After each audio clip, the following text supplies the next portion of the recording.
This lesson is energy in reactive elements. Our objective will be to learn how to compute the energy stored and the power supplied or absorbed in inductors and capacitors. This builds on many things. In the passive convention, the power absorbed is P abs equals voltage times current.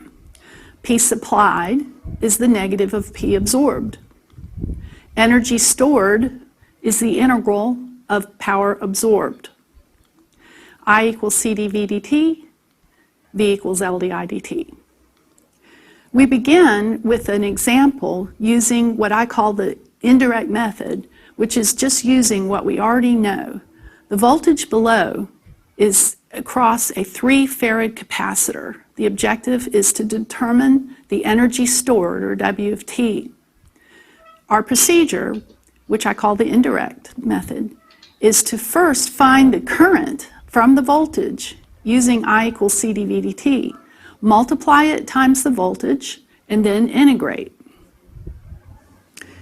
In this example, we first find the current using C dV dt.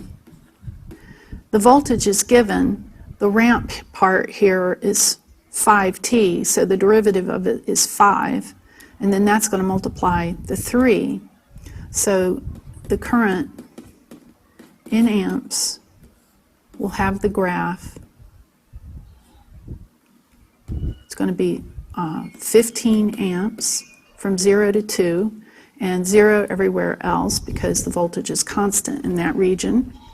Then we multiply that graph times the voltage graph to get our power absorbed as a function of time.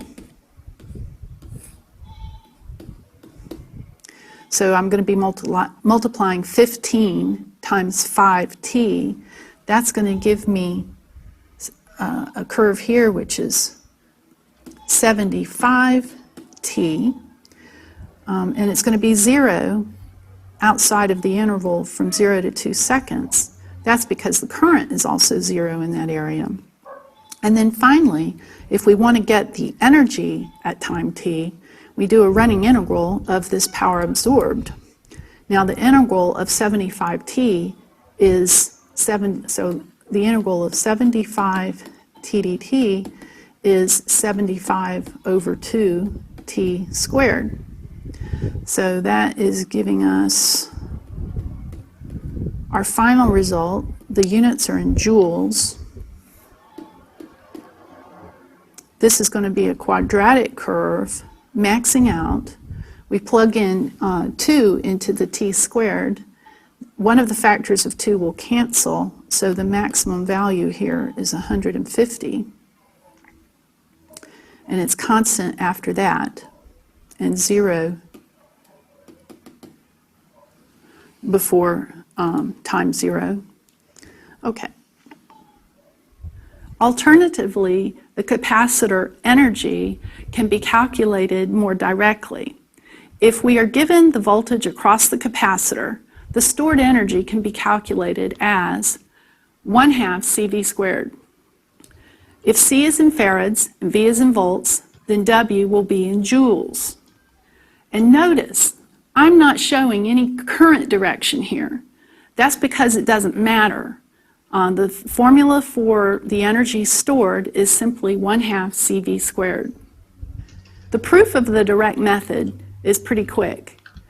This is the integral you've seen before, that the energy is the integral of VI, and that's when the V and the I are in the passive convention. If I substitute in C dV d tau here, and then cancel the tau differentials, I'm left with this integral here, integral of V dV, and that can be shown to be 1/2 CV squared. Now we'll do this example again using the direct method. Our procedure will be to simply take this voltage curve and the value of the capacitance 3 and substitute it in for 1/2 CV squared. To solve this, let's first see what V squared is. From 0 to 2, V has the function 5t, so when we square that, we're going to get 25t t squared, which is a parabola. So this is 25 t squared until you get to 2 seconds. And after that point, it's going to be 100 squared. 10 squared, which is 100. Okay. The energy, which is what we want, is 1/2 c times that curve. The c is 3, so it's 3/2 v squared t. So that's going to give us,